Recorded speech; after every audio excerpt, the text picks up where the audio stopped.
रूही जब नहार को सुकून के बनाए डिजाइन दिखाती है तो नहार बहुत खुश हो जाता है और पूछता है, क्या ये तुमने बनाए हैं? तभी दादी सुकून को लेकर आती है और कहती है, ये सारे डिजाइन सुकून ने बनाए हैं। नहार सुकून को देखकर हैरान रह जाता है और कहता है, आप मेरे ऑफिस में काम करेंगी?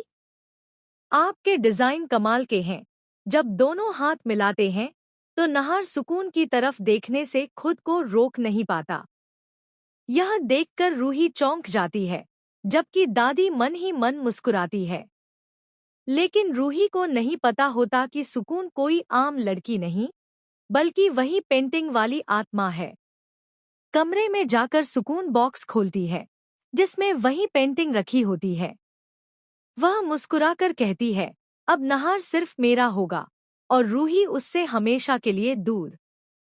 दादी सुकून से प्रभावित होकर सोचती है, अगर सुकून नहार के करीब आ गई तो रूही खुद इस घर से चली जाएगी। अगले दिन सुकून नहार के लिए कॉफी बनाती है और नहार तारीफ करते हुए कहता है, अब से मेरी कॉफी सुकून ही बनाएगी। यह सुनकर रूही का दिल टूट जाता है। धीरे धीरे नहार सुकून के जादू में फंसने लगता है।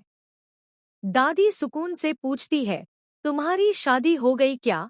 सुकून मुस्कुराकर कहती है, नहीं दादी, लेकिन मुझे नहार जी जैसे इंसान बहुत पसंद है। यह सुनकर दादी खुश हो जाती है और अब वह खुद सुकून को नहार के और करीब लाने का प्लान बनाती है। एक दिन रूही सुकून के कमरे में जाती है और वहां वही पेंटिंग देखती है। वह चौंक कर समझ जाती है कि सुकून वही आत्मा है। रूही तय करती है कि उसे घर से निकालना ही होगा। जैसे ही वह पूजा शुरू करती है, हवा तेज चलने लगती है, लाइट बंद हो जाती है और सुकून की डरावनी हंसी गूंजती है, रूही, नहार अब कभी तुम्हारा नहीं होगा।